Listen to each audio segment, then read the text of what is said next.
पिछले कुछ सालों से आप लोग लगातार मुझसे पूछ रहे थे कि राघव जी, आप एक साल से पार्टी की गतिविधियों से अलग क्यों नजर आते हैं, पार्टी से किनारा क्यों कर लिया। तब मैं कुछ बोलता नहीं था, मैं प्रयास कर रहा था कि चीजें बेहतर हों। लेकिन आज मैं आपको असल कारण बताता हूं कि क्यों मैंने पार्टी की गतिविधियों से अपने आप को अलग कर लिया। और उसका कारण यह है क्योंकि मैं उनके गुनाह में शामिल नहीं होना चाहता था। मैं उनकी दोस्ती के काबिल नहीं था क्योंकि मैं उनके गुनाह में शामिल नहीं था। आज हम एक ऐसे मोड़ पर खड़े हैं कि हमारे पास सिर्फ दो ही ऑप्शंस थे, दो विकल्प थे। या तो हम राजनीति छोड़ दें और पिछले 15-16 साल जो हमने सार्वजनिक जीवन में काम किया उसे त्याग दें, या फिर हम अपने अनुभव को, अपनी स्किल्स को, अपनी पूरी ऊर्जा और एनर्जी को लेकर पॉजिटिव पॉलिटिक्स करें।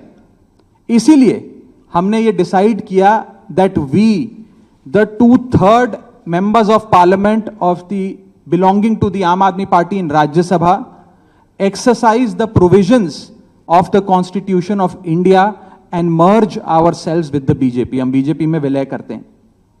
पिछले 12 सालों में भारतीय जनता पार्टी की केंद्र की सरकार, माननीय प्रधानमंत्री नरेंद्र मोदी जी के नेतृत्व में जो सरकार चल रही है, उसने कई मजबूत ऐसे फैसले लिए जो आज से पहले नेता फैसले लेने से शायद डरते थे। चाहे वो आतंकवाद की जड़ें उखाड़कर फेंकना हो या भारत को विश्व की टॉप इकोनॉमीज में लाना हो। और इस नेतृत्व पे जनता ने एक बार नहीं, दो बार नहीं, 3-3 बार मोहर लगाई है।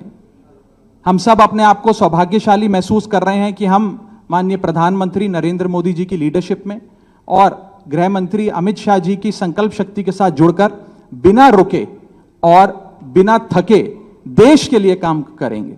और जिन लोगों के मन में थोड़ी पीड़ा थी, दुख था कि मैं बतौर एक सांसद जो ऑर्डिनरी सिटीजन्स के ऑर्डिनरी इश्यूज को पार्लियामेंट में उठा रहा था, मैं शायद नहीं उठा पाऊंगा क्योंकि मेरी अपनी पार्टी ने मेरी आवाज बंद कर दी थी।